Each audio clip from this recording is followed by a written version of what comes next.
called Don Arden, who... Sharon Osbourne's dad. Sharon Osbourne's dad. My dad. Oh, Sharon Osbourne. Well, she was Sharon Arden, and I knew her as a 13-year-old. Probably equally as dangerous.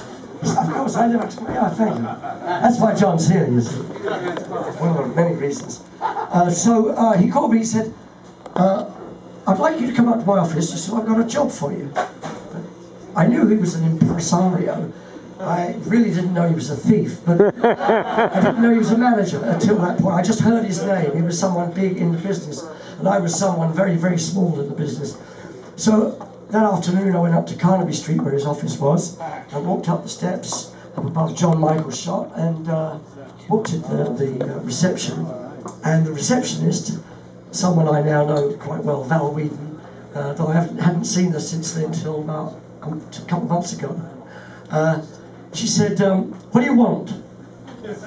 I said, I'm here to see Don Arden. Why? I said, I don't know. Because I didn't know her.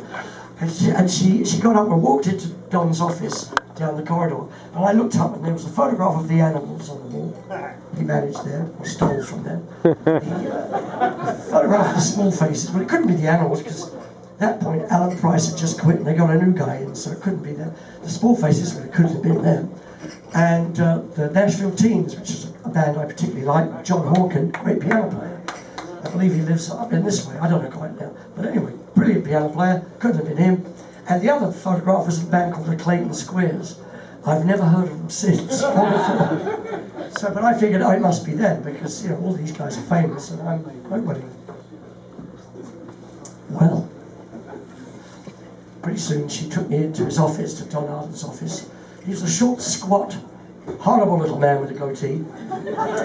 And he said, sit down. He said, now what do you earn at the moment?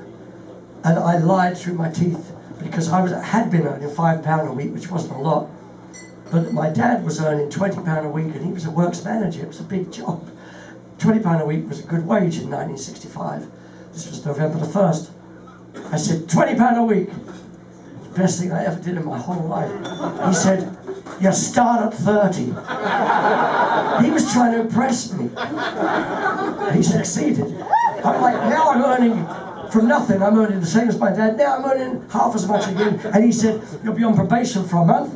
He said, after which, if the boys all, it works out, they love you and everything goes great and you play good, he said, you'll get an even split. I'm a fucking millionaire.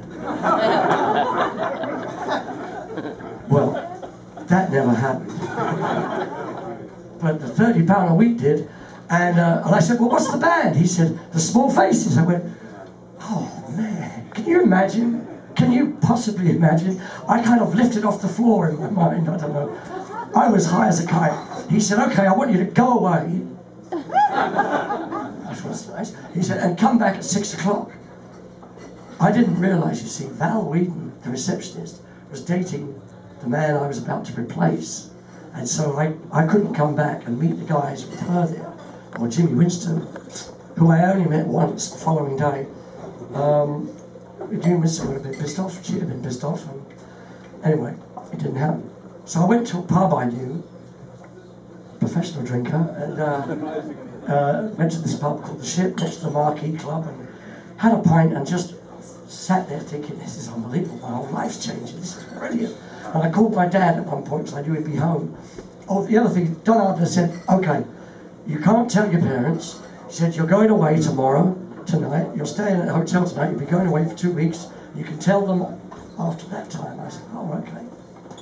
Top secret stuff. And so I called my dad and he said, hello. I said, Dad, I got a job at a great band. He said, have you? I said, yeah. I said, he said, who is it? I said, I can't tell you. He said, oh, why is that? I said, well, they're famous. I can't tell you who. He actually guessed. Well, he turned me on to him in the first place. He said, oh, so what's going on? I said, well, apparently I'm going off on tour tomorrow. Ooh. He said, well, are you happy? I said, yes. He said, well, I'll explain to your mum and, well, take care of yourself and I'll see you, see you in 2 weeks. I didn't see him till Christmas Day. But, so I had another pint, as I do, and then at the right time, I walked back to Carnaby Street, about half an inch off the floor, and walked into reception, nobody there. I sat there for a minute, and then Don Arden came out and took me into his office again. He said, the boys will be here in a minute. And suddenly the door broke up, and Steve Marriott, Ronnie Lane and Kenny Jones walked in. They all laughed and they looked at me, and I'll tell you why in a minute. And Steve just picked me up, and then Ronnie and Kenny, the three of them grabbed me, and I found my brothers. I mean, that's about all there is to it.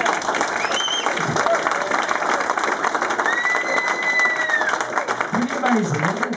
So, the reason they picked me, because they never heard me play, and they didn't know what I looked like. Well, they thought they did because there was a review of a Boz show, and we actually did some shows, and it was reviewed, and I got a very favourable review, and they put my picture up there with my name underneath it, and he plays a Hammond, and he plays real good, and Ian McLagan. But the photograph was of Boz, who was quite a good-looking guy.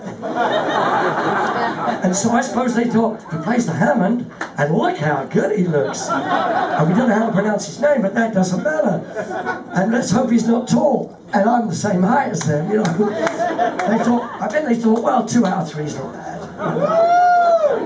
So there I am, playing in the Small Faces. Let me play your Small Faces song.